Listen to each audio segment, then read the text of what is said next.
Wabarakatuh, Namo Buddhaya. Pada hari ini eh kita akan belajar bahasa Indonesia ya. Terima kasih yang sudah hadir. Kita buka dulu kuliah ini dengan berdoa menurut agama dan kepercayaan masing-masing agar dapat berjalan dengan baik. Berdoa, saya persilahkan.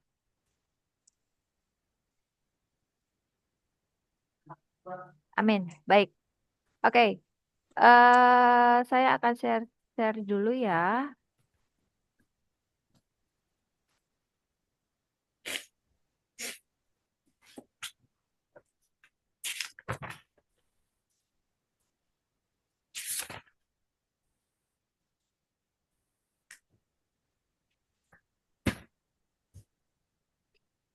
Oke, bisa terlihat tampak?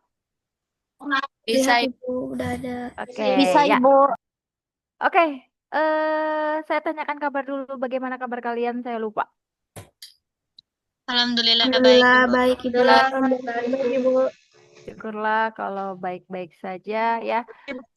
Di di Baik Ibu. tengah-tengah saudara-saudara kita yang sedang kena bencana musibah, kita berdoa di sini. Semoga segala kemudahan, segala kebaikan ada pada mereka sehingga bencana dapat segera teratasi dengan baik dan tidak ada lagi korban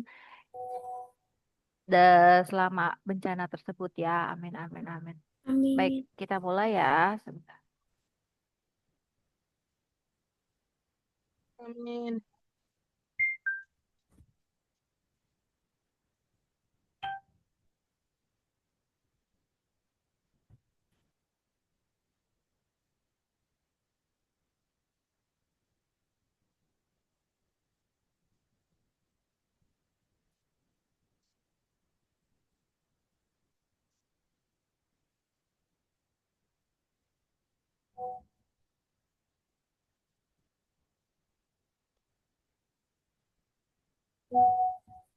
Oke, sebentar ya.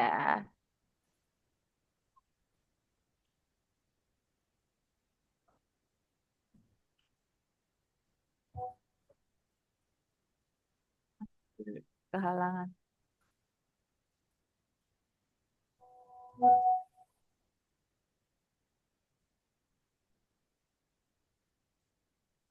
Untuk Zoom kali ini saya tidak akan memberi recorder ya.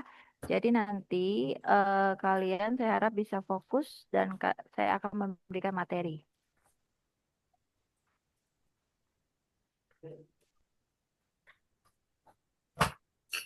Baik, terima kasih atas kesempatan waktunya pada kali ini.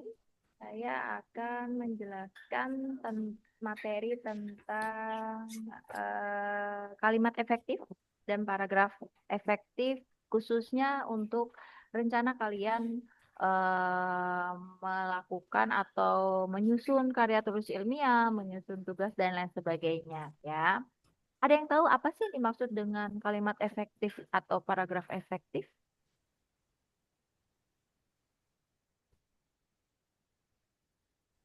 Syafia, suaranya belum nampak. Iya maaf Bu. Baik, silakan. Mungkin tahu apa yang dimaksud dengan kalimat efektif atau paragraf efektif?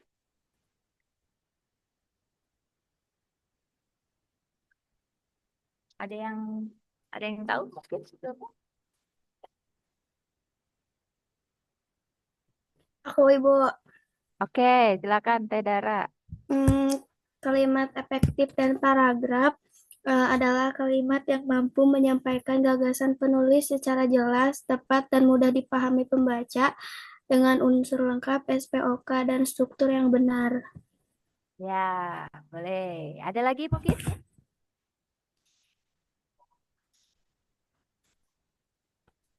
Tidak ada. Baik, kita mulai ya. Nah, ini dia. Apa sih yang dimaksud dengan kita bahas dulu kalimat efektif ya. Sebelum sebelum menjadi paragraf itu adalah kita akan membahas kalimatnya dulu karena dari serangkaian paragraf itu pasti ada kalimat. Nah, kita membahas tentang apa sih yang dimaksud dengan kalimat efektif. Nah, kalimat efektif di sini merupakan suatu kalimat yang disusun dengan baik, ya, mampu menyampaikan pesan, menyampaikan gagasan, menyampaikan informasi, tentunya yang jelas dan padat, ya, kepada pembaca atau para pendengar. Apa sih ciri-ciri utamanya? Yang pertama, dia itu harus mudah dipahami. Ya, itu adalah kalimat efektif. Terus singkat, padat, tidak menimbulkan makna yang ambigu atau ganda ya. Maksudnya tidak jelas gitu.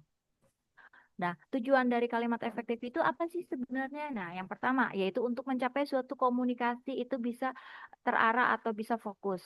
Yang kedua, menghindari kesalahan atau menghindari salah tafsir ya kalimat yang baik. Karena kita menggunakan kalimat yang efektif itu kalimat yang baik. Lalu yang selanjutnya adalah untuk tulisan menjadi lebih efisien ya, lebih karena kalimat efektif itu dia itu blak-blakan tapi jelas, padat dan singkat gitu, tidak bertele-tele, tidak tidak muter-muter ya. Itulah tujuan dari kalimat efektif itu sendiri ya. Jadi dia itu harus mencapai ketepatan komunikasi, menghindari salah satu penafsiran itu agar tidak salah multitafsir gitu ya. Nah, ini dia. Ada beberapa syarat yang harus diperhatikan di dalam menulis kalimat efektif. Yang pertama adalah satu kesatuan informasi. Apa sih maksudnya? Nah, ini dia. Setiap kalimat efektif itu harus memiliki satu kode pokok atau gagasan utama. Maksudnya intinya itu ada misalkan kita akan berbicara tentang perdarahan. Nah, kode atau ide pokoknya itu adalah perdarahan. Nah, informasinya yang disampaikan itu adalah misalkan perdarahan bla bla bla bla bla. Kita harus tahu dulu nih ide pokoknya itu apa, gagasan utamanya apa sih yang mau dibahas itu apa, ya. Jadi kita harus tahu dulu nih kesatuan informasi dari apa yang akan dibahas itu kita harus tahu. Nah, yang selanjutnya adalah kesejajaran unsur gramatikal, ya. Apa sih itu maksudnya? Nah, ini dia struktur kalimat yang harus seimbang dan logis, terutama pola subjek, predikat, objek, keterangan, SPOK yang dulu yang pernah nih yang udah kita pelajari ya semenjak SMP dan SMA itu kalian sudah tahu ya subjeknya apa, ya orangnya siapa, pekerjaannya apa, terus objeknya apa yang dilakukan dan keterangannya itu apa itu harus jelas ya. Kemudian fungsinya syaratnya itu harus kehematan kata dan frasa ya. Jadi fungsi dari kalimat itu memiliki intinya itu harus padat, singkat dan jelas dan tidak bertele-tele ya. Gunakanlah kata-kata yang diperlukan. Jadi tidak perlu bertele-tele dan lain sebagainya ya. Selanjutnya ketegasan dan fokus itu juga harus menjadi salah satu kalimat yang sangat efektif bagi penulisan kalimat gitu. Lalu kita berbicara terkait paragraf. Di setiap paragraf itu pasti ada kalimat. Paragraf itu adalah serangkaian kalimat yang menjadi salah satu paragraf untuk menunjukkan apa sih yang mau diinformasikan gitu. Sedangkan apa sih yang dimaksud dengan paragraf efektif? Yaitu kumpulan kalimat yang tersusun secara logis, koheren dan memiliki satu gagasan utama yang jelas. Jadi tahu nih kita mau ngejelasin misalkan tentang perawatan payudara. Kita ngejelasin nih kalimat perawatan payudara bla bla bla bla bla bla bla gitu dijelaskan ya. Setiap kalimat dalam paragraf tersebut harus saling mendukung dan mengembangkan ide pokok. Jadi kata-kata yang kita susun nanti itu harus jelas, harus tidak bertele-tele gitu. Intinya paragraf efektif itu mengalirkan alur pemikiran yang runtut ya sehingga mudah diikuti dan dipahami oleh pembaca gitu. Jadi tahu nih dari paragraf itu, jadi kita tuh tahu ini tuh intinya mau bahas apa sih dia tuh di paragraf ini gitu. Karena nanti kalian kalau misalkan membuat pendahuluan itu tuh harus jelas. Paragraf pertama itu membahas apa nih? Paragraf kedua membahas apa nih? Paragraf tiga membahas apa nih? Kalian itu harus tahu nih ide pokoknya setiap paragraf itu apa. Gitu ya. Nah, kemudian apa sih ya contoh-contohnya? Bagaimana sih contoh-contoh yang dimaksud dengan kalimat yang efektif itu ya? Sebelum kita berbicara tentang paragraf itu, kita harus tahu dulu nih kalimat yang efektif itu seperti apa. Contoh ini ya, misalkan pada kalimat yang tidak efektif. Demi untuk anaknya, Ibu Susi rela bekerja seharian. Padahal bisa dipersingkat, diperjelas dengan ide pokoknya ini kan intinya si Ibu Susi bekerja, rela bekerja untuk anaknya gitu. Jadi kalimat efektifnya itu demi anaknya Ibu Susi rela bekerja seharian. Ya, intinya itu dia itu harus sesuai dengan SPOK, sesuai dengan keterangan, sesuai dengan kata kerjanya itu apa. Ya, misalkan yang kedua, contoh lagi. Meskipun sakit, tetapi ia tetap datang. Itu yang menurut KBBI itu tidak efektif. Bagaimana sih kalimat yang efektif? Meskipun sakit, ia tetap datang. Jadi inti dari ketidak-efektifan itu ada dua penggunaan kata yang sama artinya tapi dimasukkan dalam satu kalimat gitu ya. Jadi contohnya itu meskipun dan tetapi itu hampir sama, menunjukkan suatu keterangan gitu ya. Yang ketiga, misalkan buku itu adalah merupakan favoritku. Kayaknya kan nggak terlalu enak didengar ya. Jadi kalimat efektifnya itu apa? Buku itu merupakan favoritku lebih tepatnya karena menunjukkan SPOK-nya gitu. Selanjutnya, bagaimana sih struktur paragraf yang efektif itu seperti apa? Yang pertama, otomatis ya harus mempunyai topik kalimat utamanya apa nih paragraf. Misalkan mau bikin salah satu paragraf, itu harus pertama kita mempunyai topiknya. Topiknya seperti apa? Misalkan merupakan inti dari paragraf itu sendiri. Menyatakan gagasan pokok yang akan dikembangkan. Letaknya bisa di awal, di tengah, atau di akhir paragraf. Namun, paling umum berada di awal paragraf. Gitu bisa.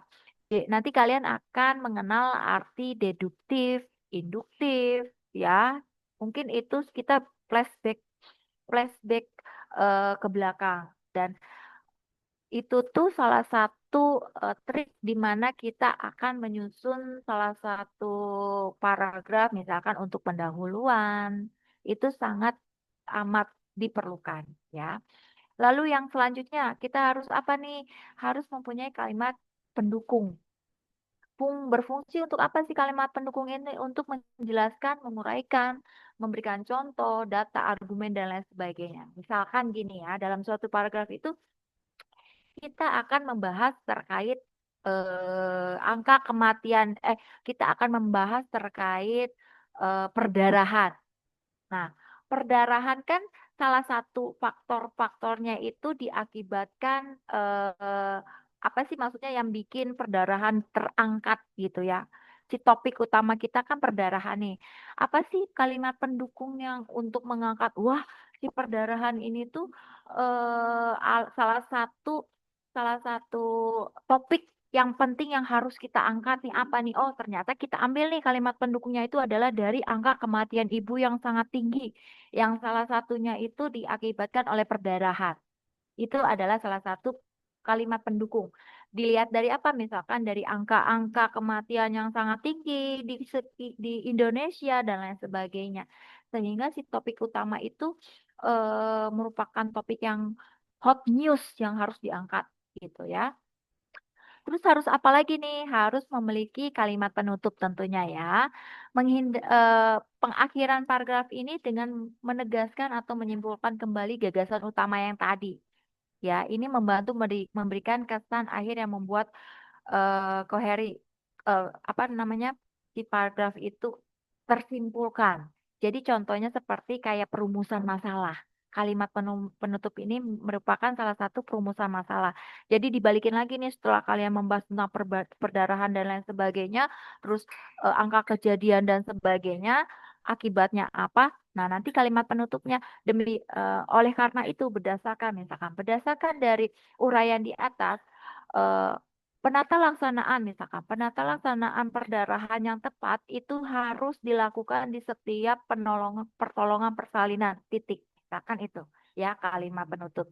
Jadi membahas lagi topik utama sehingga menyadarkan si pembaca itu bahwa oh ini ya yang dimaksud dari apa namanya pendahuluan yang dibuat oleh penulis itu maksudnya maunya ke sini nih gitu.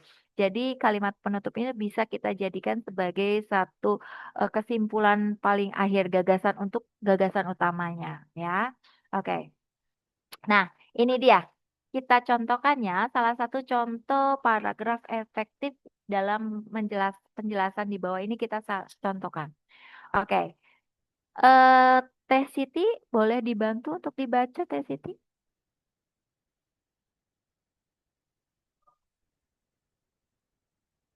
Siti mana Ibu? Oh, Siti ada dua, iya. Bentar.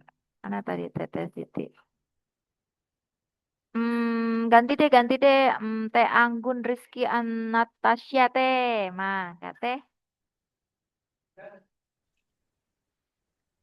Bentar, Bu. Oke. Contoh paragraf efektif dengan penjelasan dalam. Membaca buku sangat penting untuk menambah wawasan. Dengan membaca, kita dapat belajar hal baru dan meningkatkan kemampuan berpikir kritis. Pengetahuan yang diperoleh dari buku membuka diperoleh dari buku membuka.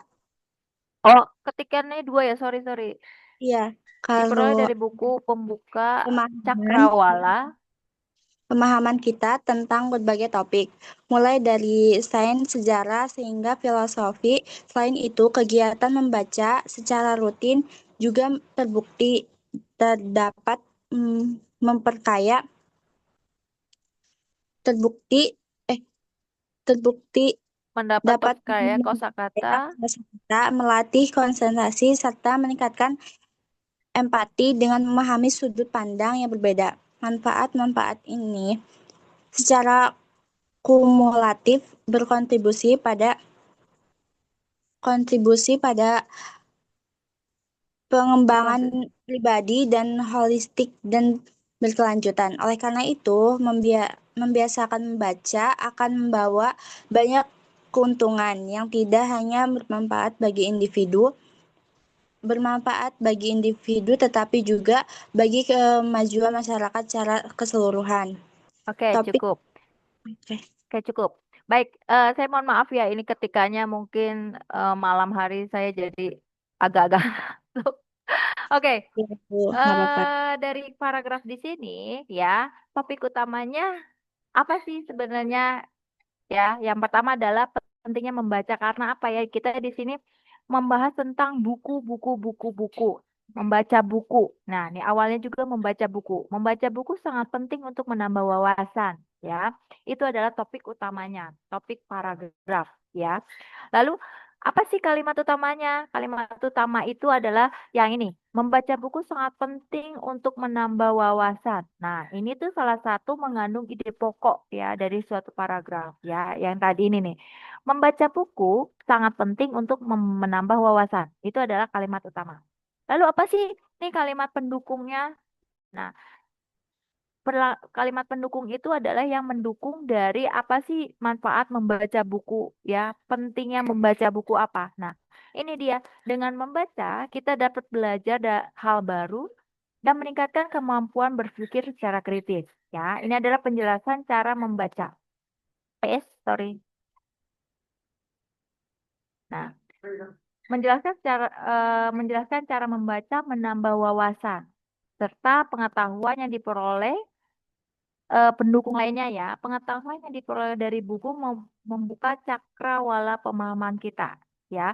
Dimulai apa sih nih pentingnya kalimat pendukung itu apa saja yang kalimat pokoknya itu yaitu yang tadi ya, pengetahuan untuk membuka cakrawala, meningkatkan kemampuan berpikir kritis, terus menambah kosakata ya, terus menambah manfaat lainnya itulah berkontribusi dan pengembangan pribadi. Itu salah satu kalimat pendukung dari manfaat membaca gitu ya. Lalu kalimat penutupnya apa nih? Nah, oleh karena itu biasanya membaca akan membawa banyak keuntungan. Nah, itu tuh dari misalkan pendahuluan itu adalah kalimat penutup itu adalah rumusan suatu permasalahan itu sendiri. Ya, jadi kita mengulas lagi topiknya apa, kalimat utamanya, kemudian disimpulkan. Nah, tetapi juga bagi ke masyarakat secara keseluruhan, gitu. Itu adalah contoh dari paragraf efektif dari serangkaian kalimat-kalimat efektif. Lalu tipsnya bagaimana sih cara membuat kalimat dan paragraf efektif? Bentar, bentar ya. Yang pertama, gunakan kata yang tepat dan sederhana yang tadi ya. Jadi tidak bertele-tele. Lalu yang kedua adalah hindari pengulangan yang tidak perlu. Yang tadi ya, misalkan tulisan-tulisan saya tadi itu harusnya tidak diperlukan gitu ya.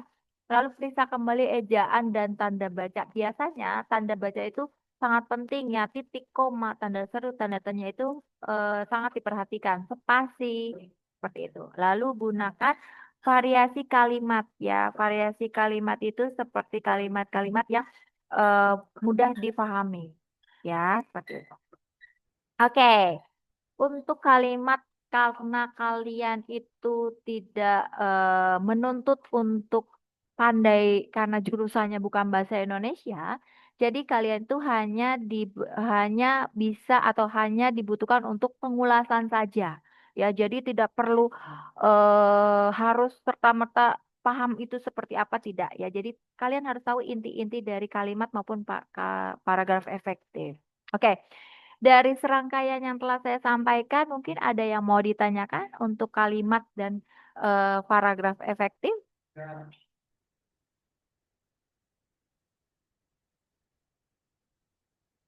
Ada yang mau ditanyakan? Ibu, saya mau nanya. Oke, silakan Teh Nahla. Jadi kan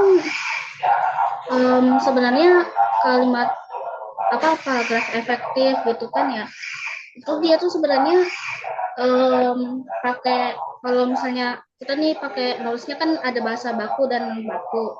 Nah, kalau misalnya bahasanya tuh dicampur gitu ya, ada bakunya dan non bakunya, itu tidak efektif kan atau gimana? Atau non baku juga sebenarnya termasuk non efektif atau gimana? Jadi gini, tergantung kalian itu menulis suatu paragraf itu untuk tujuan apa. Kalau misalkan kalian menulis tujuannya untuk yang formal, ya seperti misalkan untuk menyusun menyusun karya tulis, misalkan untuk mengerjakan mengerjakan tugas yang harus dikumpulkan kepada dosen, ya, misalkan seperti itu baiknya itu harus baku. Baku dalam arti kata sesuai dengan tanda bacanya. Misalkan gini, baku tidak baku itu sesuai dengan SPOK dan penulisan kalimat, penulisan kata. Misalkan contoh, nanti kalian akan menulis yang namanya kata, misalkan me mean ya. Misalkan kalian nulis nanti tuh kalian akan menulis soap nih ya. Nulis soap itu misalkan apa sih yang harus dilakukan? Misalkan kalian harus maaf sebentar ya. Baik, misalkan contohnya seperti ini. Contohnya misalkan apotek dan apotik. Yang bakunya yang mana sih?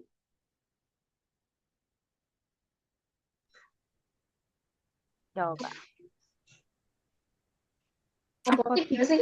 Apotik. Apot yang benar itu apotek. Apotek. Ya. Nah, itu dia. Dari situ saja kita sudah tahu. Gitu ya.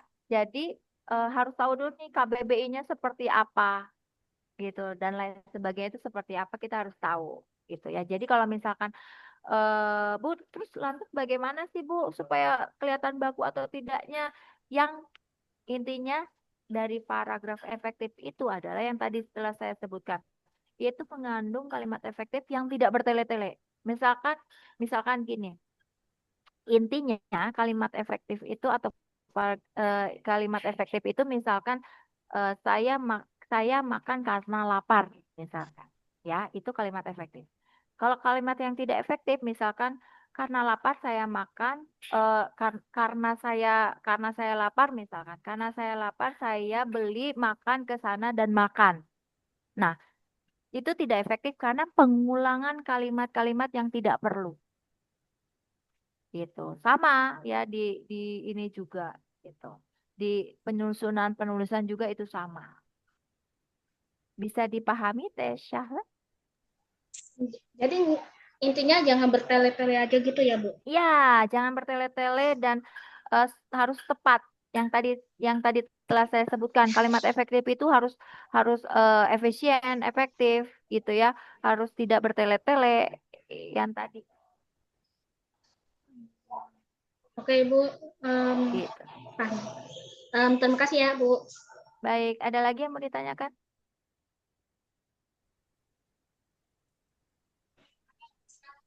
Ada lagi?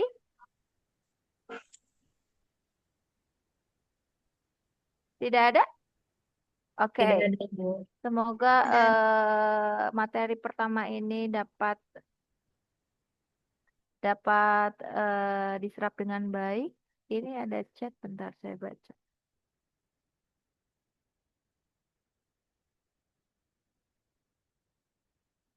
Oke, Teh Najwa sudah hadir lagi di sini? Sudah ya?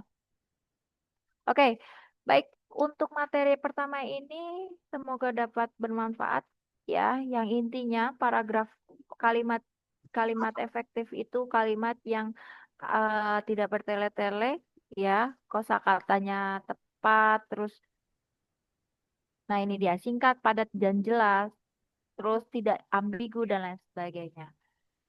Baik, materi pertama kita sudah selesai untuk yang pertama. Saya akan lanjut ke materi selanjutnya. Ini adalah materi yang pertemuan selanjutnya ya. Kita on cam dulu untuk absen nanti di pertemuan yang ini.